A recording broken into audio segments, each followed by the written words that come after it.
Chapter 4. It had been arranged that Mrs. Arbuthnot and Mrs. Wilkins, traveling together, should arrive at San Salvador on the evening of March 31st.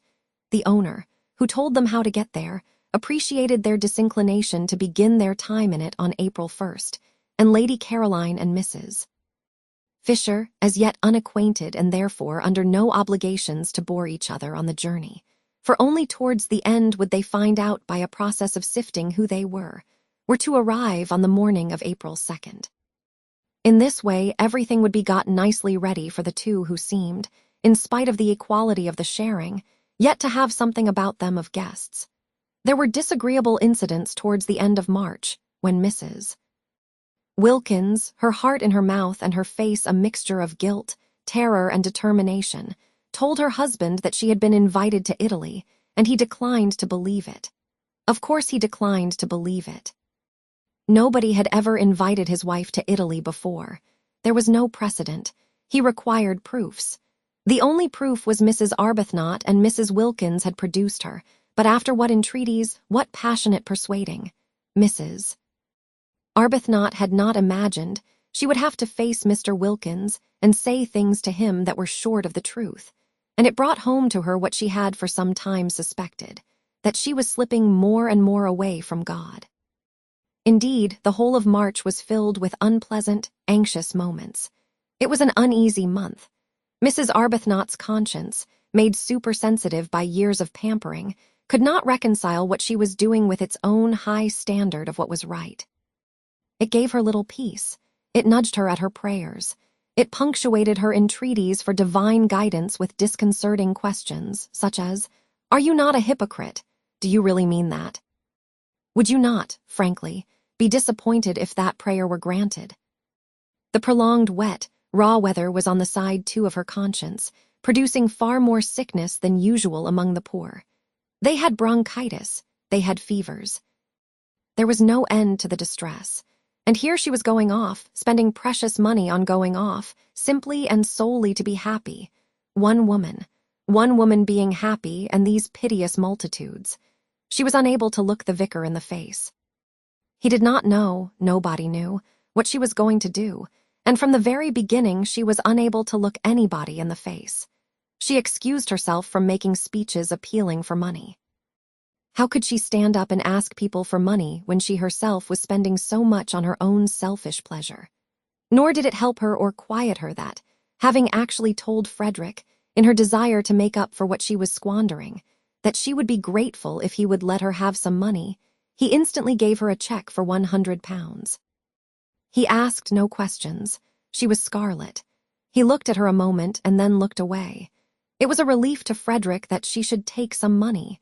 She gave it all immediately to the organization she worked with and found herself more tangled in doubts than ever.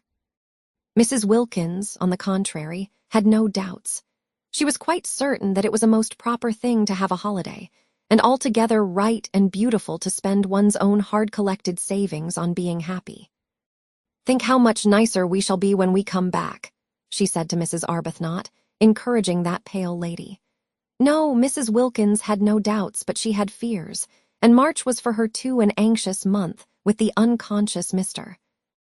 Wilkins coming back daily to his dinner and eating his fish in the silence of imagined security. Also, things happen so awkwardly. It really is astonishing how awkwardly they happen. Mrs.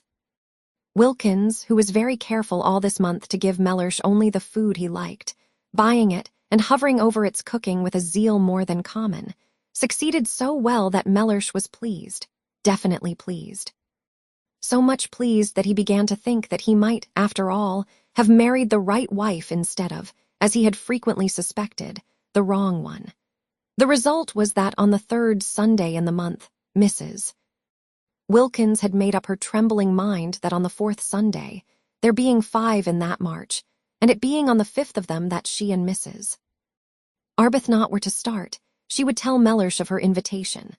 On the third Sunday, then, after a very well-cooked lunch in which the Yorkshire pudding had melted in his mouth, and the apricot tart had been so perfect that he ate it all, Mellersh, smoking his cigar by the brightly burning fire the while hail gusts banged on the window, said, "I am thinking of taking you to Italy for Easter." and paused for her astounded and grateful ecstasy. None came. The silence in the room, except for the hail hitting the windows and the gay roar of the fire, was complete. Mrs. Wilkins could not speak. She was dumbfounded. The next Sunday was the day she had meant to break her news to him, and she had not yet even prepared the form of words in which she would break it. Mr. Wilkins, who had not been abroad since before the war, and was noticing with increasing disgust, as week followed week of wind and rain, the peculiar persistent vileness of the weather, had slowly conceived a desire to get away from England for Easter. He was doing very well in his business. He could afford a trip. Switzerland was useless in April. There was a familiar sound about Easter in Italy. To Italy he would go. And as it would cause comment if he did not take his wife, take her he must. Besides, she would be useful. A second person was always useful in a country whose language one did not speak for holding things, for waiting with the luggage. He had expected an explosion of gratitude and excitement. The absence of it was incredible. She could not, he concluded, have heard. Probably she was absorbed in some foolish daydream. It was regrettable how childish she remained. He turned his head. Their chairs were in front of the fire, and looked at her. She was staring straight into the fire, and it was no doubt the fire that made her face so red. "I am thinking," he repeated, raising his clear, cultivated voice and speaking with acerbity, for inattention at such a moment was deplorable, "of taking you to Italy for Easter." "Did you not hear me?" Yes, she had heard him, and she had been wondering at the extraordinary coincidence, really most extraordinary. She was just going to tell him how she had been invited. A friend had invited her. Easter, too. Easter was in April, wasn't it? Her friend had a house there. In fact, Mrs. Wilkins, driven by terror, guilt, and surprise, had been more incoherent, if possible, than usual. It was a dreadful afternoon. Mellersh, profoundly indignant, besides having his intended treat coming back on him like a blessing to roost, cross-examined her with the utmost severity. He demanded that she refuse the invitation. He demanded that, since she had so outrageously accepted it without consulting him, she should write and cancel her acceptance. Finding himself up against an unsuspected, shocking rock of obstinacy in her, he then declined to believe she had been invited to Italy at all. He declined to believe in this Mrs. Arbuthnot, of whom till that moment he had never heard, and it was only when the gentle creature was brought round, with such difficulty, with such a desire on her part to throw the whole thing up rather than tell Mr. Wilkins less than the truth, and herself endorsed his wife's statements that he was able to give them credence. He could not but believe Mrs. Arbuthnot. She produced the precise effect on him that she did on tube officials. She hardly needed to say anything, but that made no difference to her conscience, which knew and would not let her forget that she had given him an incomplete impression. "Do you," asked her conscience, "see any real difference between an incomplete impression and a completely stated lie?" God sees none. The remainder of March was a confused bad dream. Both Mrs. Arbuthnot and Mrs. Wilkins were shattered. Try as they would not to, both felt extraordinarily guilty. And when on the morning of the 30th they did finally get off, there was no exhilaration about the departure, no holiday feeling at all. "We've been too good, much too good," Mrs. Wilkins kept on murmuring as they walked up and down the platform at Victoria, having arrived there an hour before they need have. "And that's why we feel as though we're doing wrong. We're browbeaten, we're not any longer real human beings. Real human beings aren't ever as good as we've been. Oh," she clenched her thin hands, "to think that we ought to be so happy now, here on the very station, actually starting, and we're not, and it's being spoilt for us just simply because we've spoilt them. What have we done? What have we done, I should like to know?" she inquired of Mrs. Arbuthnot indignantly, "except for once want to go away by ourselves and have a little rest from them." Mrs.